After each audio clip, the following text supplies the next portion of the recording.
To interact with Collaborate as a student, what you have to do is have a desktop, a laptop, or a tablet. A cell phone is just too small a screen to be able to interact properly, but you should also have Firefox as your web browser. It will not work properly without Firefox. So once you get that link that I emailed you, you should be able to just paste it into Firefox and then just hit enter. And if you do, it's going to bring up a screen like this.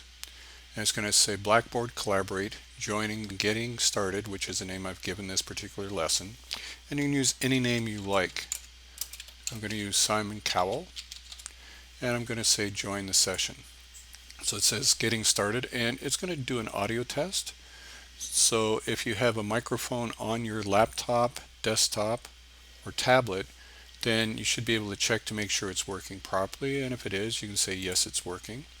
Whether you have a camera or not, I'm going to say don't allow, because we're not going to use cameras in the class. So we're going to say yes, it's working, whether it is or not. We're going to just say that. Now it says time to collaborate. It's going to say start tutorial, but since this is a tutorial, we'll say later. And then it's going to jump out and said you can find all Collaborate tutorials in the session menu. Okay. And then we're going to say close, and you're ready. Now let's see the things you have. You have a audio, hello, and you have your camera here, whether it's working or not, and more to the point, you can raise your hand and lower it to get my attention. So that's your view. Now right now I haven't shared anything with you, so you have a blank screen. So if you get into Collaborate, just wait until I put something up on the screen for you. Now as soon as I post something, you'll see it come up on your screen. And you can go over here and you can click on this, which is your view controls, and hit plus and make it as big as you need to actually view it properly. But as I said, on a cell phone, you can't make it big enough to actually read. Now, one of the things you'll see up here is this is the ability to write on the whiteboard. So anybody can actually click on this, change this color to whatever color they want, such as red, and doodle on the screen. But everybody in here can do that, not just you. Another student has the same thing, and what he can do is he can say, oh, I want to draw on that too. And they can say, let's do it in blue or green, and I can doodle and all this kind of stuff. So the screen gets very messy very quickly if I allow anybody to actually draw on the screen. So typically what a teacher will do, take away your ability to draw on the whiteboard. Now, one of the things you'll see here is this is me. I can clear the whiteboard, but over here, once you draw on it, there's no way you can actually clear it out.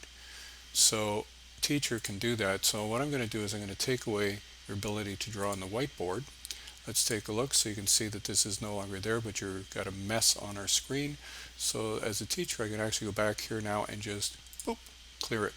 Then everybody sees a clear screen. So this is one of the options that I'm typically going to leave unchecked, at least at the start, until maybe there's some questions being asked, and then one person at a time can draw and do things on the whiteboard to try and get their point across.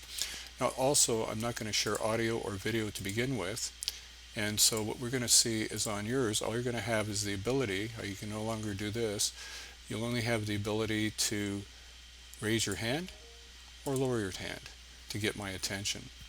My hand raised, let's see what the teacher sees. Your teacher sees this, but we can also take a look at this view, and we can see that Simon Cowell has his hand up.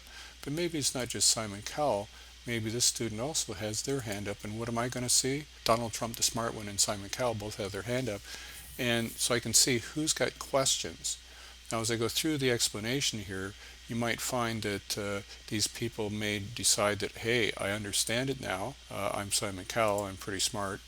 And then I go back here and you can see that Donald Trump, the smart one, is the only one, and maybe in the entire class, that doesn't understand.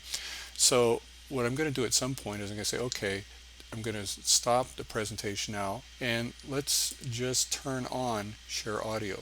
Now that means everybody in the class will be able to talk, but hopefully not at once. So when I talk to the students and say, okay, Simon, I want to hear from you, then Simon should be the only one to turn on his mic and actually talk about what the problem is. And at that point, I can give him the ability to actually draw on the board and ask questions based on that. So that becomes a very powerful interactive tool for the students. So here's another thing. Typically, at some point, you may get kicked out.